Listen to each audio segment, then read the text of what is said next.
There's a Mr. Gore to see you, sir. Oh, well, excellent. Send him in, Carbuncle. Of course, sir.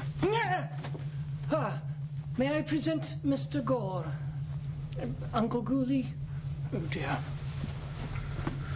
Well, pleased to meet you, Gore. Now, what can I do for you? Come, out with it. I haven't got all day. I'm a busy man here. I've got a nap to take. Yes, of course. My mission is a simple one. The complete overthrow of your world's way of life. Well, at least we're on the same page here. I knew you'd see it my way. So what are you thinking here? Some kind of a 50-50 split or something? Well, I was thinking 60-40. Since it is my plan, and I'd be doing most, if not all, the work. Forget it, Gore. No deal. Beat it. Fine. 50-50 it is. You drive a hard bargain, Uncle Ghoulie. Yeah, no doubt. You should see Carbuncle's contract. I took the guy to the cleaners on that one. Now look, Brainiac, why don't you go ahead and start that whole world domination thing and get back to me when it's time to start reaping the numerous rewards, okay? Yes. But first, I need an earthly vessel. Well, help yourself. Take a look around. The place is slopping over with them. I'd stay away from 13, though. She really doesn't take kindly to evil aliens possessing her body. Duly noted.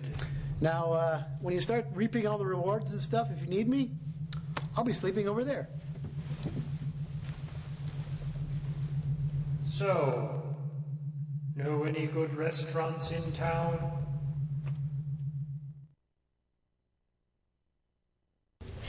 There now, Wolfie. Now, I know that's probably a little tough and leathery, but it should be okay to play with. Now, you take that outside and... Yes. I should have known it was you. Of course it was me. Of course. What are you talking about, anyway? Why, that, of course. Oh, of course. Well, what about it? Well, it's my brain that your mongrel has in his mouth. That's what about it. Look, I just figured you weren't using it, and Wolfie here needed something he could mercilessly shred to pieces. So where's the harm? Yes. Well, I suppose, but in the future, I would appreciate it if you were to ask first. Oh, you take the fun out of everything. Come on. Oh, I do so enjoy spoiling her enjoyment, but... My brain! What do you do?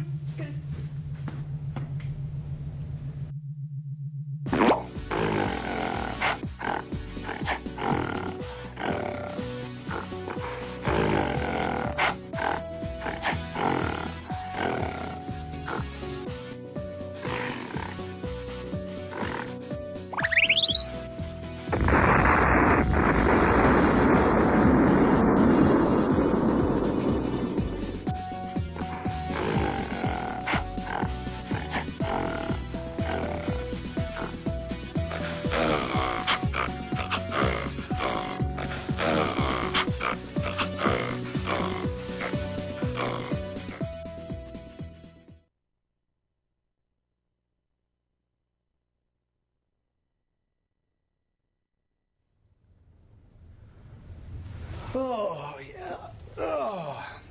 Oh, Carbuncle, did I miss anything? No, nothing much, sir. Too bad.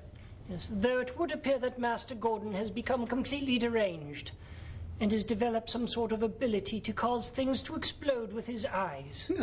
Well, I was wondering when he'd get around to doing that, even though it does sound more like something 13 would do. So, whatever became of that big, floaty, brainy thingy? Well, if I might be so presumptuous, sir, I do believe that is the cause of Master Gordon's most peculiar behavior. It could be. Yes, sir. And it could also go a long ways towards explaining that. Get your stinking paws off me, you darn dirty ape! Look, like I told Santa Claus, let go of me before I rip your arm out of your socket and beat you over the head with it!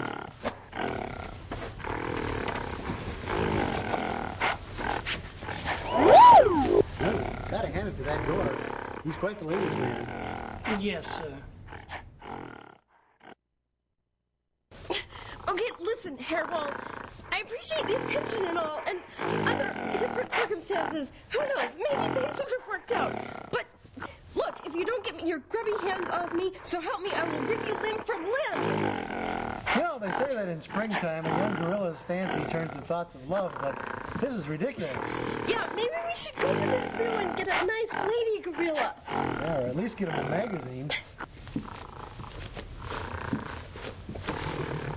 Yes, I can certainly understand how that could be a problem. We do tend to get more than our fair share of maniacal supervillains around here, for whatever reason. Indeed. Well, if you'd be so kind as to point me towards the villainous Gore. Yes, of course, sir. He's currently in possession of Master Gordon's body, over there struggling with Mistress 13.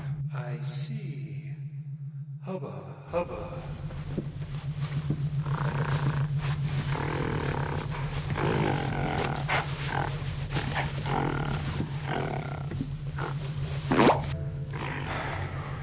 Oh dear. It would appear that this Mr. Voll has taken it upon himself to possess the Master's body.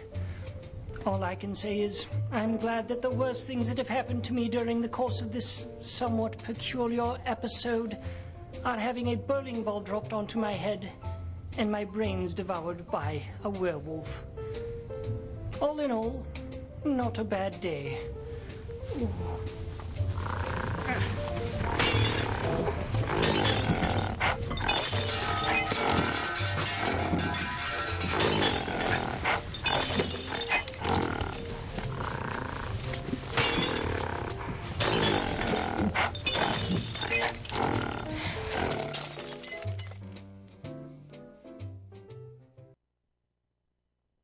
Well, usually at this point, I'd sit on my Uncle Ghoulies' lap and tell him what I thought of this week's movie. But under the circumstances, that just ain't gonna happen now, is it?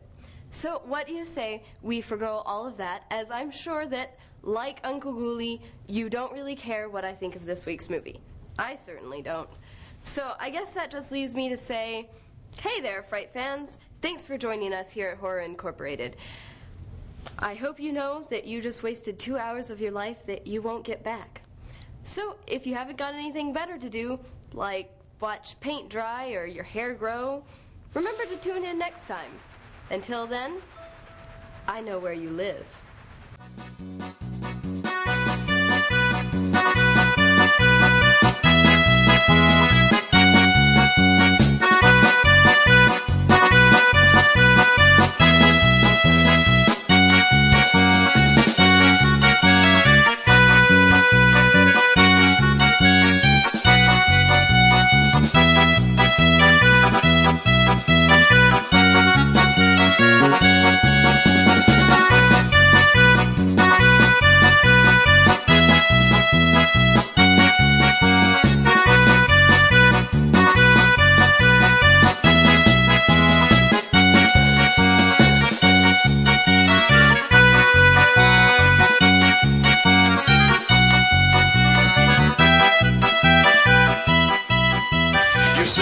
You see? Your stupid minds. Stupid! Stupid!